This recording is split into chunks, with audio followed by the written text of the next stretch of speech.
எளிய பரிகாரம் போதும் மணி அட்ராக்ஷனுக்கு, இதை கொஞ்சம் செஞ்சு பாருங்களேன் அப்படின்னு வேற இதை தவிர சொல்லணும் அப்படின்னா என்ன சொல்லலாம்? ரொம்ப சிம்பிளான பரிகாரம் அப்படின்னா, ஒரு வீடு அது வாடகை வந்தாலும் சரி, சொந்த வீடாலும் சரி, மக்கள் செய்ய வேண்டிய விஷயம் அவங்க நிலைவாசலை எப்பவுமே சுத்தமாக வச்சுக்கணும். அப்போ அந்த தலைவாசலை நீங்கள் எந்த அளவுக்கு சுத்தபத்தமாக ஒரு வீட்டில் வச்சுருக்கீங்களோ, அப்போ மிகுந்த சந்தோஷமான விஷயங்கள் அங்கே நடைபெறதுக்கான வாய்ப்புகளை உங்களுக்கு இறைவன் உருவாக்கி தருவார்.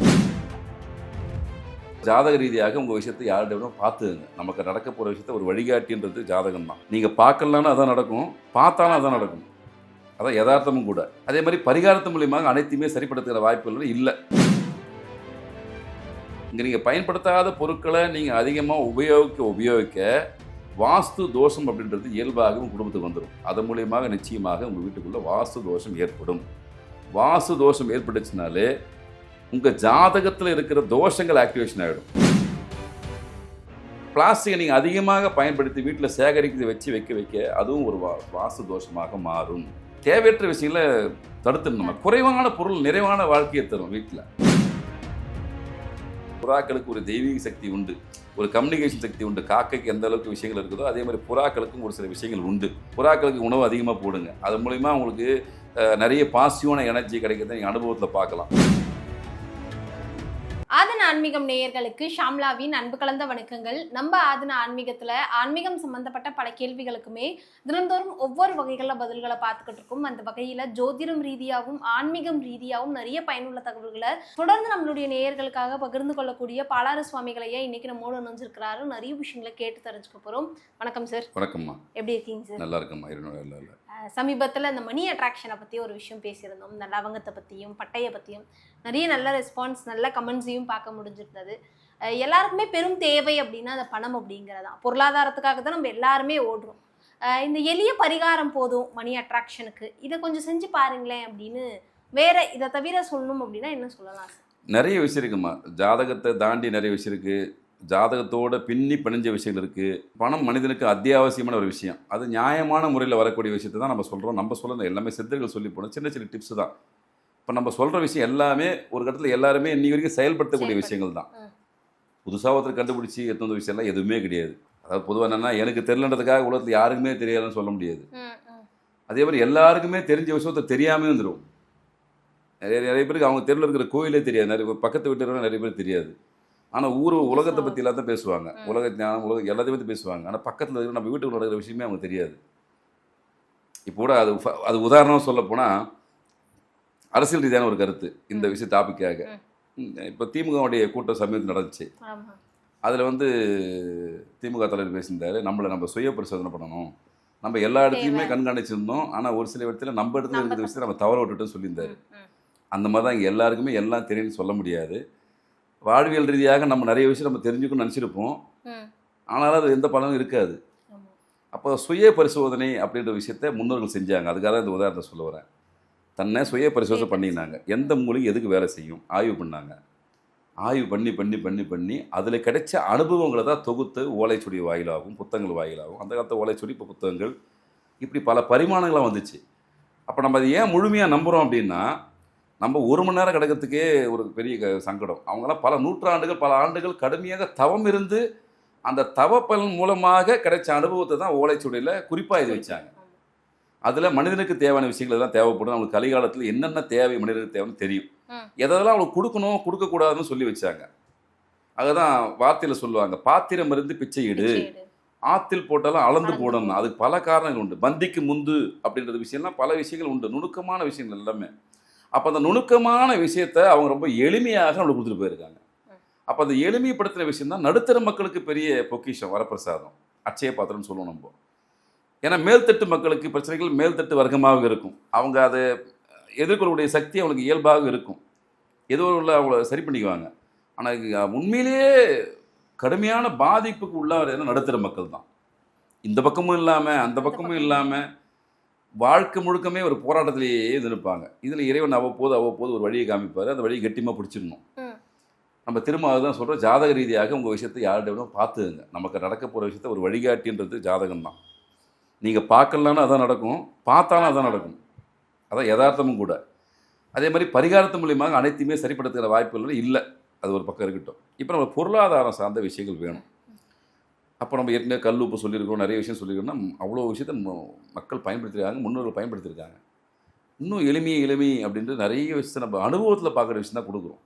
இப்போ ரொம்ப சிம்பிளான பரிகாரம் அப்படின்னா, ஒரு வீடு அது வாடகை வந்தாலும் சரி, சொந்த வீடாக இருந்தாலும் சரி, மக்கள் செய்ய வேண்டிய விஷயம் அவங்க நிலை வாசலை எப்பவுமே சுத்தமாக வச்சுக்கணும். அது ரொம்ப ரொம்ப இம்பார்ட்டன்ட். மற்ற எல்லாத்தையும் தாண்டியும் எப்படி தெய்வத்தில் முதன்மையான தெய்வம் நம்ம குலதெய்வம்னு சொல்லுவோமோ, அந்த மாதிரி அது 10க்கு 10 வீடோ 20க்கு 20 வீடோ என்ன வீடோ எந்த மாதிரி அமைப்புனா இருக்கட்டும், நிலைவாசல் அப்படின்னு சொல்லக்கூடிய விஷயம் தான் தெய்வங்கள் உள்ளே நுழையக்கூடிய விஷயம். அதுதான் வாசலுடைய முக்கியமான விஷயம். எவ்வளோதான் நிலப்பரப்பு இருந்தாலும் நமது எல்லைன்னு ஒரு விஷயத்தை வகுத்துக்குவோம். அந்த எல்லைன்னு வகுத்துட்டு நாங்கள் வாஸ்து பகவான் வேலை செய்ய ஆரம்பிச்சிடுவார். எல்லா இடத்துக்குமே அப்படி தான். எல்லை தாண்டிய பயங்கரம் நம்ம ஏன் சொல்கிறோம்? எல்லையில் எதுக்கு போர் நடக்குது? நம்ம இடம்ன்ற ஒரு உரிமை நிலைநாட்டுற விஷயம் தான் அந்த எல்லை. அப்போ அந்த எல்லையை கடக்கக்கூடிய விஷயமாக நமக்கு உள்ளே வரக்கூடிய விஷயமாக எது இருக்குன்னா நிலைவாசல், தலைவாசல் சொல்லக்கூடிய இடம். அப்போ அந்த தலைவாசலை நீங்கள் எந்த அளவுக்கு சுத்தபத்தமாக ஒரு வீட்டில் வச்சுருக்கீங்களோ, அப்போ மிகுந்த சந்தோஷமான விஷயங்கள் அங்கே நடைபெறதுக்கான வாய்ப்புகளை உங்களுக்கு இறைவன் உருவாக்கி தருவார். அந்த கிரகங்கள் உருவாக்கி தரும். இப்போது ஒருத்தர் மகாலட்சுமி அந்த வீட்டில் வந்து வாசம் செய்யணும், அவங்க குடும்பம் நல்லா இருக்கணும்னு சொல்லிட்டு தெய்வம் முடிவு பண்ணிடுச்சுன்னா, ஏதோ ஒரு வகையில் ஒரு சோர்ஸை உருவாக்கி கொடுத்து உங்களுக்கான அந்த வலிமையை கொடுத்துரும். அது வலிமைன்றது நம்மளுக்கு பக்கத்தில் செஞ்ச உதவி மூலயமா கிடைக்கும். ஆனால் இறைவனே உள்ள நுழையிற விஷயத்து இந்த நிலைவாசல் தான் உள்ளே வருவார். அப்போது அங்கே எது நிலைவாசலுடைய உண்மையான தத்துவம் என்ன? குலதெய்வம் வாசம் செய்யக்கூடிய இடம். வாசம்னா அதோடைய இருப்பிடம்னு அர்த்தம் வச்சுங்களேன். குலதெய்வம் குடியிருக்கும்படிய இடம் தான் அந்த இடம்.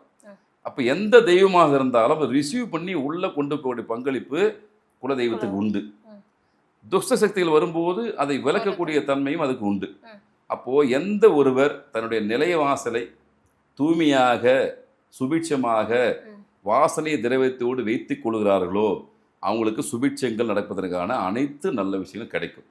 இன்னும் அந்த காலத்தில் பார்த்தீங்கன்னா இன்னைக்கு பெயிண்டிங் வந்துடுச்சு. அதை மேக்சிமம் தவிர்ப்பது நல்லது. 1000 தான் நம்ம பெயிண்டே அடித்து வச்சுருந்தாலும் உங்கள் கையால் இது மஞ்சள் குங்குமம் வச்சு ஒரு விஷயத்தை நீங்கள் கிரியேட் பண்ணுங்கள். You R A creator. இறைவன் எல்லா விஷயத்தையுமே தன்னுடைய கையில் வச்சுக்கல, நமக்குன்னு ஒரு சில சக்திகளை கொடுத்துருக்காரு. அந்த சக்தி நம்ம பயன்படுத்தணும். சித்தர்கள் மகான்களும் அதை முழுமையாக பயன்படுத்தி தான் அவங்க அந்த நிலையை அடைஞ்சாங்க. நம்ம சராசரி வாழ்வியில் நம்ம பெரிய எஃபர்ட் எடுக்கலனாலும் கூட இது போன்ற சின்ன சின்ன விஷயத்தை செய்யணும். நிலைவாசலை சுத்தமாக வைத்து கொண்டிருந்தால் உங்கள் குலதெய்வனுடைய அருள் கிடைக்கும், இஷ்டத்தினுடைய அருள் கிடைக்கும், மகாலட்சுமியுடைய அருள் கிடைக்கும். ஆனால் முதல் ஸ்டெப் பண்ணுறது உங்கள் நிலைவாசல். அடுத்து சமையல் ரூமை ரொம்ப சுத்தமாக வச்சுக்கங்க. கண்ட இடத்துல கண்டதை போட்டு வைக்காதீங்க. பெருமளவு இரும்பு சார்ந்த பொருட்களை பயன்படுத்தாத பொருட்கள் சமையலில் இருந்துச்சுன்னா எடுத்து போட்டுருங்க. பயன்படுத்தாத பொருட்கள் இங்கே நீங்கள் பயன்படுத்தாத பொருட்களை நீங்கள் அதிகமாக உபயோகிக்க வாஸ்து தோஷம் அப்படின்றது இயல்பாகவும் குடும்பத்துக்கு வந்துடும். நாம் எந்த ஆங்கிளில் பெரும்பாலும் பொதுமக்கள் அதை பார்ப்பாங்கன்னு வச்சுக்கோங்களேன், இது எங்கள் அப்பா யூஸ் பண்ண பொருள், எங்கள் தாத்தா யூஸ் பண்ண பொருள்னு சொல்லிட்டு ஞாபகார்த்தமாக வைத்துக் கொள்வார்கள். நீங்கள் நிச்சயமாக அதை வச்சுக்கங்க. ஏன்னா அது வந்து உங்கள் ரொம்ப அப்பாவுக்கு பிடிச்சதா இருக்கும், அம்மாவுக்கு பிடிச்சதா இருக்கும், வேண்டாம். ஆனால் பயன்படுத்தணும், அப்படியே வச்சிடக்கூடாது. இங்கே விஷயமா தான் அந்த பொருளை பயன்படுத்துகிற எந்த பொருளாக இருந்தாலும் வீட்டில் வச்சுக்கங்க. பயன்படுத்தாத பொருளை தயவு செஞ்சு டிஸ்போஸ் பண்ணிடுங்க. அதன் மூலியமாக நிச்சயமாக உங்கள் வீட்டுக்குள்ளே வாஸ்து தோஷம் ஏற்படும்.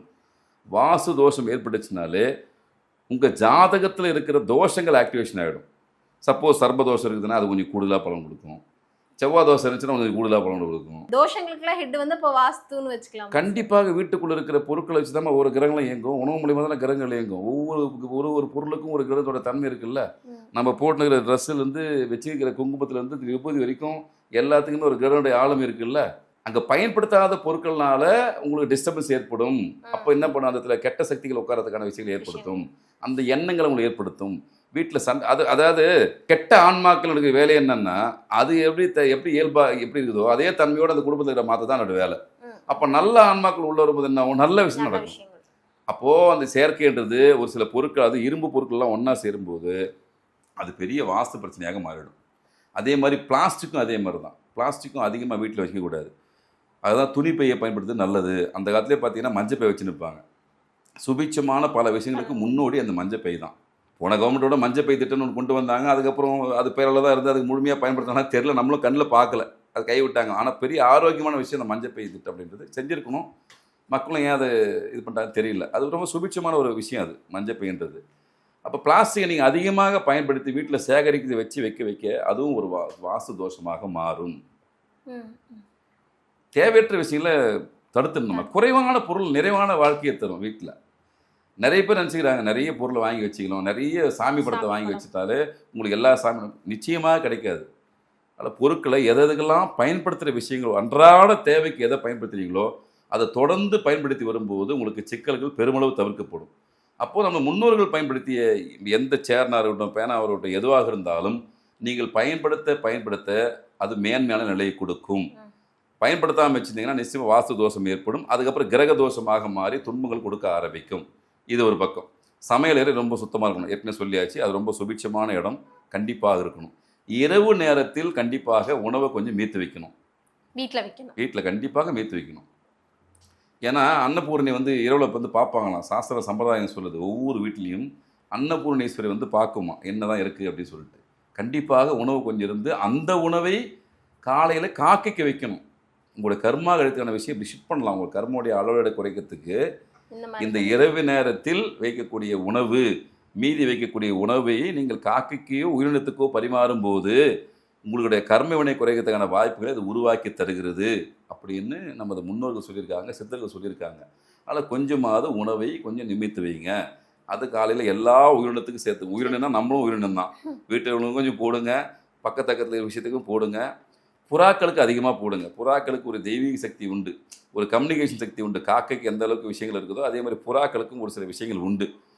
அது புறா சப்ஜெக்ட் பெரிய சப்ஜெக்ட், ஆனால் ரொம்ப சாதாரணமாக சொல்கிறேன். ரொம்ப புறாக்களுக்கான விஷயங்களை நிறைய செய்யுங்க. புறாக்களுக்கு உணவு அதிகமாக போடுங்க. அது மூலிமா உங்களுக்கு நிறைய பாசிட்டிவான எனர்ஜி கிடைக்கிறத நீங்கள் அனுபவத்தில் பார்க்கலாம். ஒரு குறிப்பிட்ட பகுதியிலாம் பார்த்தீங்கன்னா புறாக்கள் அதிகமாக இருக்கும், அங்கே வைப்ரேஷனே வேறையாக இருக்கும். அது ரொம்ப எளிமையாக சொல்ல போனால் எல்லாரும் கண்கூடாக பார்க்கக்கூடிய விஷயம்தான். எல்லா மசூதிலையும் பார்த்தீங்கன்னா புறாக்கள் அதிகமாக இருக்கும். அங்கே தான் நிறைய இருக்கும். மசூதி முழுக்க பார்த்தீங்கன்னா புறாக்கள் இருக்கும். என்ன காரணம்? சுபிட்சமான ஒரு வைப்ரேஷன் கிரியேட் பண்ணக்கூடிய தன்மை அந்த மசூதி போன்ற அமைப்புக்கும் இந்த புறாக்களுக்கும் தொடர்பு உண்டு. இறைவனை முழுமையாக வழிபடக்கூடிய இடம் அந்த வழிபாட்டு தலம் அது. அப்போ எண்ணங்கள் சிதறாமல் உங்களுடைய அனைத்து கோரிக்கைகளையும் கொண்டு போய் சேர்க்கக்கூடிய தன்மையாக அந்த இடம் பிரபஞ்ச ரூல் அந்த மாதிரி இருக்குது. அப்போ புறாக்களுக்கும் அந்த இடத்துக்கும் சம்மந்தம் தானே உண்டு. அப்போ புறாக்களுக்கு நீங்கள் உணவு இடுவதன் மூலியமாக உங்களுடைய கோரிக்கைகள் சில கோரிக்கைகள் நன்மையாக முடியும். இன்னும் தாந்திரிக பரிகாரங்களை சொல்லும்போது ஒரு அற்புதமான பரிகாரம் இருக்குது புறாவை வச்சு. இதையும் மக்கள் பயன்படுத்தலாம். ஒரு கடினமான ஒரு சூழ்நிலையில் இருக்கீங்க நீங்கள், ஒரு சில துன்பமான விஷயத்தை வெளியே சொல்ல முடியல, மனசுக்குள்ளே இறுக்கமான ஒரு நிலை ஏற்படுது உங்களுக்கு, நட்பு கூட்டுள்ளே சொல்ல முடியல, ஒரு வேதனையான விஷயத்தை மனசுக்குள்ளே இருக்கும்போது நீங்கள் செய்ய வேண்டிய ரொம்ப அழகான விஷயம். கொஞ்சம் ட்ரை பண்ணி பாருங்கள், முடியலன்னா ட்ரை பண்ணுங்கள். ரொம்ப ரொம்ப எளிமை தான். புறா இறைச்சி கடைக்கு போங்க, புறா வச்சுருப்பாங்க, எப்படியும் வச்சுருப்பாங்க. அவங்ககிட்ட காசு கொடுத்து அந்த புறாவை வாங்கிடுங்க. வாங்கிட்டு கொஞ்சம் தூரம் வந்த பின்னாடி உங்களுடைய எண்ணங்கள் எல்லாம் என்ன கோரிக்கை இருக்கோ எல்லா கோரிக்கையும் அந்த புறா கிட்ட சொல்லி பறக்க விட்டுருங்க. அதுக்கப்புறம் திரும்பி பார்க்காம வந்துடுங்க. அது எப்படி போனாலும் கவலை இல்லை, அது இறைவன் செயலர் பார்த்துக்குவார். இது நான் சொல்கிறது காம்ப்ளிகேட்டான விஷயத்துக்கு. உண்மையிலே உங்கள் குடும்பத்தில் பொருளாதார சிக்கல் ஹெவியாக இருக்குது, இல்லை கடன் சார்ந்த பிரச்சனை ரொம்ப ஹெவியாக இருக்குது, குழந்தைகள் சம்மந்தமான விஷயங்கள் ஏதோ ஒரு விஷயம் உங்களுக்கு கழுத்தை நெருக்கிற அளவுக்கு ஒரு விஷயம் இருக்குது. எக்ஸ்ஆர்வை எதனா இருக்கலாம் ஒரு மனிதனுக்கு. அது போன்ற சமயத்தில் ஏதாவது ஒரு கடைக்கு போயிட்டு புறாவை காசு கொடுத்து வாங்கிடுங்க. அதில் பேரம் பேசக்கூடாது. காசு கொடுத்து வாங்கிட்டு கொஞ்சம் தூரம் போயிட்டு உங்களுடைய எண்ணங்களை ஃபுல்லாக அதுகிட்ட சொல்லிவிட்டு அழகாக பறக்க விட்டுருங்க. பறக்க விட்டு நீங்கள் பாட்டி வெளியே வந்துடுங்க. அது திரும்ப எங்கே போகுது, ஒரு சில வளர்த்த புறாவாக இருந்தால் திரும்ப அதே இடத்துக்கு போய் அது பலிக்கிட்டு சாப்பிட்றதுக்கு வாய்ப்பு உண்டு. அது நம்ம ஒன்றும் பண்ண முடியாது, அது அதனுடைய கர்மா. ஆனால் நம்ம சொல்கிறது அதான், வாங்கிட்டு உங்களுடைய கோரிக்கையை சொல்லிவிட்டு பறக்க விட்டிங்கன்னா அந்த பிரச்சனையுடைய தன்மைகள் பெருமளவு குறையும். அதே மாதிரி இஞ்சிக்கு மிகப்பெரிய தன்மை உண்டு. இனி இஞ்சி டீ ஊர் ஃபுல்லாக விற்க ஆரம்பிச்சிட்டாங்க. அது நல்லதாக கெட்டதான்னு ஒரு பக்கம் இருக்கட்டும், அளவுக்கு மிஞ்சினால் அமிர்தமும் நஞ்சாகும்னு வச்சுக்கோங்களேன். இஞ்சியினுடைய விஷயங்கள் சாதாரணமாக நீங்கள் பயன்படுத்தலாம். வாரத்துக்கு ஒரு நாளாவது இஞ்சியை கொஞ்சம் இடித்து அதை உங்கள் தண்ணியில் கலந்து உங்கள் வீடு முழுக்க தாராளமாக தெளிங்க. நெகட்டிவ் வைப்ரேஷன் போகிறதுக்கான முக்கியமான பங்களிப்பு இஞ்சிக்கும் உண்டு. இது ஒன்று. இப்போ குடும்பத்தில் சுபிட்சமான விஷயங்கள் நடக்க ஆரம்பிக்கணும். ஒரு தொடக்கமாக என்ன செஞ்சால் நல்லாயிருக்கும் அப்படின்னா, ஒற்றைக்கண் தேங்காய் கேள்விப்பட்டிருக்கீங்களா? 3 கண்ணு இல்லாமல் ஒரே கண்ணு இருக்கும். அது நீங்கள் பார்த்து தான் வாங்கணும். பொதுவாக 3 இருக்கும், 2 இருக்கும். அந்த ஒற்றைக்கண் தேங்காய் கண்டிப்பாக வேண்டும். இதுக்கு எந்த மந்திரமும் கிடையாது, தாந்திரிக பரிகாரம் நான் சொல்கிறது. வீட்டில் ஒரு செழிப்பான நிலையை உருவாக்கத்துக்கான சமைக்கி அதை உருவாக்கி தரும். நீங்கள் வைத்த நாள்லேருந்து தொடர்ச்சியாக ஒரு 30-60 நாளுக்குள்ளேயே உங்களுக்கு நல்ல பாசிட்டிவ் எனர்ஜின்றது கண்டிப்பாக கிடைக்கும். இது தாந்திரிக பரிகாரம். ஒரு சிகப்பு ஜாக்கெட் பிட்டு விற்கும் துணி, அதில் சாதாரணமாக அது கட்டி உங்கள் பூஜை உள்ள வைங்க. தேங்காய் மேல கட்டி தேங்காய் மேலே கட்டி சுற்றி வைங்க. கட்டியே சுற்றி வச்சிருங்க. வேறு எதுவும் இதுக்கு மந்திரங்கள் இல்லை, எதுவும் கிடையாது. ஆனால் அது ஒற்றைக்கண் தேங்காயாக இருக்க வேண்டும். ரொம்ப எளிமையான பரிகாரம். மிஞ்சி போனால் 30 ரூபா 40 ரூபா செலவாகும். அதிகபட்சம் இது சென்றதுக்கு சேர்த்து 100 ரூபா தான் செலவாகும். இன்னும் வெளிப்படையாக சொல்லப்போனால் தாந்திரிகத்தில் இதை பயன்படுத்தும் போது இதனுடைய விலை ரொம்ப அதிகம். இதில் மந்திர பிரயோகம் பண்ணி கொடுக்கறதெல்லாம் ஒரு விஷயம், அது பெரிய விஷயம்னு வச்சுக்கங்களேன். ஆனால் நம்ம அதெல்லாம் போல, அதெல்லாம் அப்புறம் அது தேவைப்படுறவங்களுக்கு அதை வேறு மாதிரி பண்ணி கொடுக்கலாம். ஆனால் நீங்கள் உங்கள் குடும்பத்தை சுபிச்சவன்னு நினைக்கிறீங்க, நீங்கள் போய் உங்கள் கையால் போய் வாங்குங்க.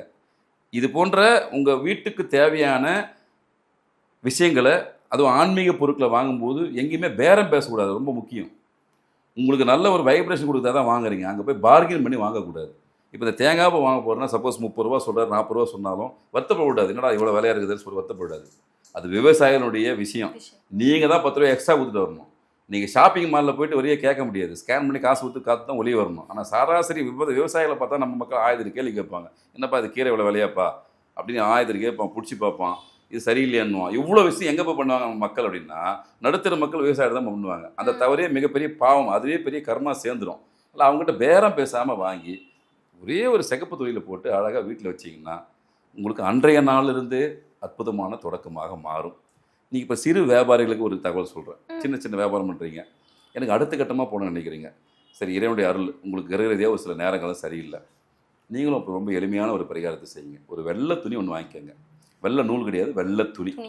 பக்கத்தில் எங்காவது அரச மரம் இருந்துச்சுன்னா சனிக்கிழமை அந்த அரச மரத்தை சுற்றி உங்களால் எத்தனை சுற்ற முடியும், 1 2 3 உங்களால் முடிஞ்ச அளவுக்கு சுற்றிட்டு அமைதியாக அவர்கிட்ட வேண்டிட்டு வந்துடுங்க. ஐயா உங்களுக்கு கோரிக்கை என்னவோ அதை சொல்லிட்டு வந்துடுங்க, வேறு எதுவும் பண்ணாதீங்க. ஆனால் அது சனிக்கிழமை தான் தொடங்கணும். ஒரு சனிக்கிழமை தொடங்கி 7 வாரங்கள் செஞ்சாவே போதுமானது. இது அவசர காலத்துக்கு பயன்படக்கூடிய ஒரு தாந்திரிக பரிகாரம், அவசர பரிகாரம். இப்போது நான் ஒரு வியாபாரம் பண்ணுறேன், எனக்கு வியாபாரத்தில் சுணக்கம் ஏற்பட்டுச்சு, நல்லா போயிருந்த கடை, பிஸ்னஸ் கொஞ்சம் டல்லாகுது. இவ்வளோ கண்டிஷியாக இருக்கலாம், எதில் தொல்லையாக இருக்கலாம், இல்லை என்னுடைய சோம்பேறித்தனமாக இருக்கலாம், ஏதோ ஒரு கிரகச்சாரமாக இருக்கலாம், எக்ஸார்வை அங்கே ஒரு சின்ன ஒரு முடக்கம் அப்படின்ற ஒரு விஷயம் உங்களுக்கு வந்துச்சு அப்படின்னு நீங்கள் ஃபீல் பண்ணிட்டீங்கன்னா உங்கள் மனசுக்குள்ளே தோணும், நம்ம ரெகுலராக இவ்வளோ ஆக்டிவிட்டிஸ் இருக்குமே, இப்போ ஏன் அந்த மாதிரி நிற்குதுன்னு ஒரு விஷயம் உங்களுக்கு தோணும் போது செயல்படுத்த வேண்டிய பரிகாரம் இந்த பரிகாரம். ஒரு வெள்ளை துணி தான், 7 சுத்தம் 9 சுத்தம் 3 சுத்தம் உங்களுக்கு என்ன தோணுதோ செயல்படுத்துங்க. ஆனால் சனிக்கிழமை தொடங்கி ஒவ்வொரு வாரம் 7 சனிக்கிழமை பண்ணிட்டு வந்தீங்கன்னா அந்த முடக்க நிலை அப்படின்றது கொஞ்சம் விலக ஆரம்பிக்கும். இதெல்லாம் அனுபவத்தில் உண்மையான விஷயங்கள், நடக்கக்கூடிய விஷயங்கள். இது வந்து நிறைய பேருக்கு பலன் கொடுக்கக்கூடிய விஷயங்கள். நிறைய பேர் நூல் சுற்றுவாங்க, அது காரணம் வேறு.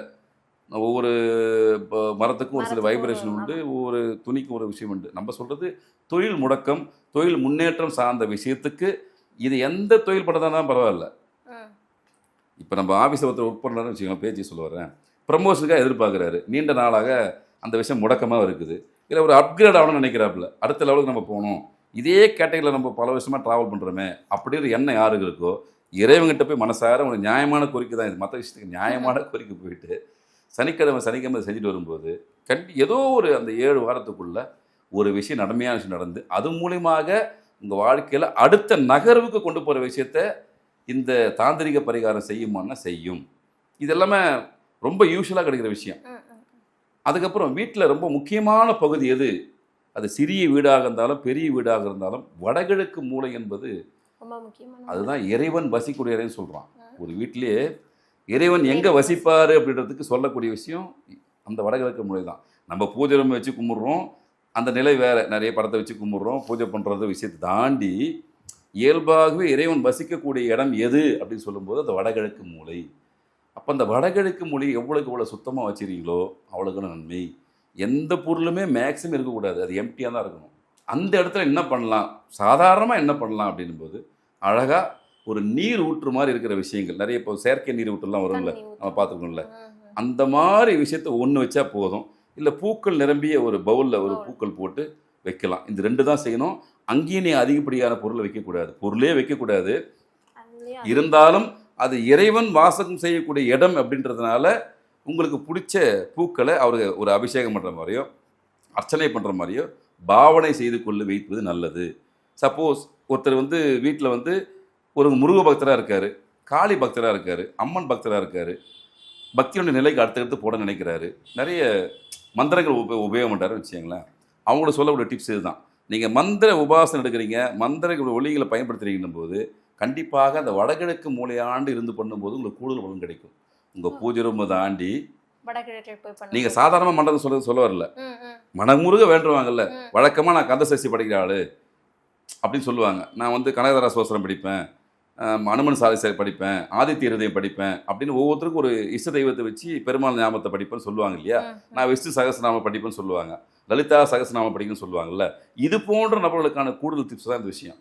அப்போ அந்த வடகிழக்கு மூளைன்னு சொல்லக்கூடிய இடத்துல போயிட்டு நீங்கள் அருமையாக உட்காந்து சின்ன ஒரு விருப்பி போட்டு உட்காந்துட்டு அதுங்கிட்ட மந்திரங்கள் சொல்ல ஆரம்பிச்சிங்கன்னா உங்களுக்கு ரொம்ப ஈஸியாக அந்த இறைவனுடைய பேராற்றல் கிடைக்கிற வாய்ப்புகளை அந்த இடம் உங்களுக்கு உருவாக்கி தரும். நீங்கள் அங்கேயும் வைப்ரேஷனை கிரியேட் பண்ணணும். அது நான் இறைவன் வசிக்கக்கூடிய இடம். அது எப்படி பூஜை ரூமில் நிறைய பூஜைகள் பண்ணி ஒரு வைப்ரேஷனை கிரியேட் பண்ணி வச்சுருக்கீங்களோ அதே போன்று ஒரு வைப்ரேஷனை கிரியேட் பண்ணிங்கன்னா உங்களுக்கு தொடர்ந்து தெய்வத்துடைய நடமாட்டம் வீட்டில் வர ஆரம்பிக்கும். அப்போ தெய்வ நடமாட்டம் வரும்போது லக்ஷ்மி கடாட்சம் ஆட்டோமேட்டிக்காக வந்துடும். அப்போ நீங்கள் எந்த எண்ணெய் பயன்படுத்தினாலும், வீட்டில் விளக்கேற்றதுக்கு எந்த எண்ணெய் பயன்படுத்தினாலும் அதில் 4 கற்கண்டு போடுங்க, 4 கிராம்பு போடுங்க.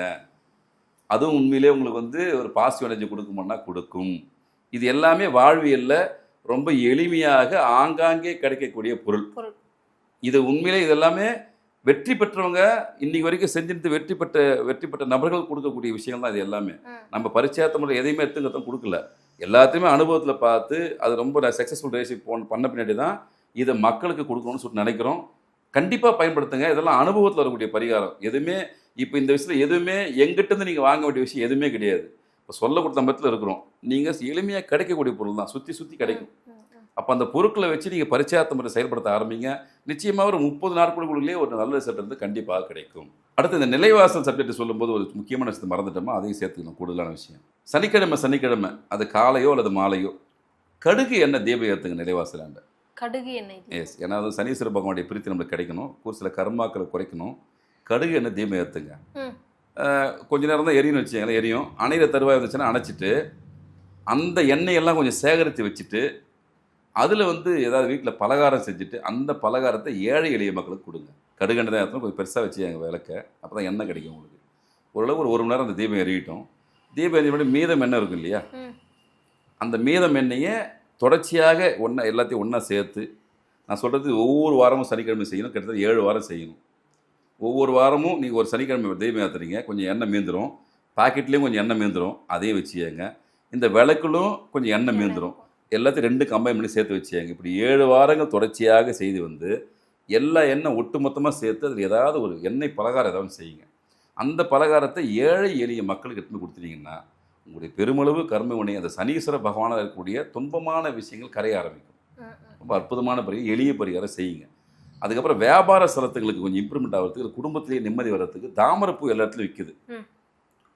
ஒரு சிகப்பு துணி எடுத்துங்க, தாமரையை கொஞ்சம் எடுத்துங்க, ஒரு சின்ன தேங்காய் எடுத்துங்க. ஏற்கனவே ஒரு தேங்காய் சொன்னேன் இல்லையா, அந்த மாதிரி சின்ன தேங்காய் எதாவது கிடைச்சாலும் பரவாயில்ல, சின்னதாக கிடைச்சாலும் பரவாயில்ல, இல்லை வாழைப்பழம் கிடைச்சாலும் பரவாயில்ல, பழ வகைகள் எது கிடைச்சாலும் பரவாயில்ல. இந்த ஒற்றைக்கன் தேங்காய்ன்றது வேற, இது வேற. ஏதோ ஒரு பழம் அதை வந்து சும்மா ஜாரம் அப்படி சுற்றிட்டு, ஏற்கனவே சொன்னது பூஜை ரூம்லைக்கு சொல்லியிருப்பேன், இதை வந்து பீரோவில் வைங்க. பணப்பெட்டின்னு சொல்லக்கூடிய இடத்துலையோ இல்லை பீரோலையோ எங்கொன்னு வைக்கலாம்.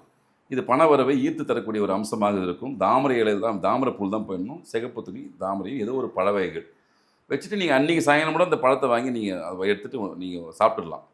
ரொம்ப நாள் நீண்ட நெடியாக வைக்காதீங்க, ஏன்னா வாழைப்பழம் மற்றதில் அழுகல் தன்மை உண்டுது. அதனால் வந்து ஒரு பொருளை வைக்கிச்சிட்டிங்கன்னா அன்றைக்கி சாயங்காலமாக அதை மேக்ஸிமம் பயன்படுத்துகிற அளவுக்கு பண்ணுங்கள். இப்போ சொல்லக்கூடிய அனைத்து விஷயங்களுமே மக்களுக்கு எளிமையாக கிடைக்கக்கூடிய விஷயங்கள். நிச்சயமாக இதில் எதை இப்போ நான் சொன்ன ஒரு 6-7 விஷயத்தில் எதை செஞ்சாலும் அது எல்லாமே ஒரே பலன்தான். யாராருக்கெல்லாம் எந்தெந்த வாய்ப்பு இருக்கோ அந்த வாய்ப்பை பயன்படுத்தியாங்க. இதை தாண்டி இன்னும் இன்டெப்த்தாக போய் ஜாதக ரீதியாக நான் எந்த உணவு உட்கொள்ளும் போது எனக்கு கிரகத்துடைய விஷயங்கள் கிடைக்கும், எந்த நிறத்தை பயன்படுத்தும் போது கிடைக்கும், எது எனக்கான விஷயங்கள்ன்றது தனித்தனியாக விஷயங்கள் தனியாக இருக்குது. அது அவங்களோட சுயஜாதத்தை பண்ணி செஞ்சீங்கன்னா இன்னும் கூடுதலான பலன் கிடைத்தான வாய்ப்புகளை அது உருவாக்கி தரும். நிறைய விஷயங்களை பகிர்ந்துக்கிட்டீங்க. பணம் அப்படிங்கிறதும் பொருளாதாரம் அப்படிங்கிறதும் நம்ம எல்லாருக்குமே ஒரு அத்தியாவசியமான தேவையாக இருக்குது. அதுக்கான நிறைய பயனுள்ள தகவல்களை கொடுத்துருந்தீங்க. மிக்க நன்றி சார். நன்றி.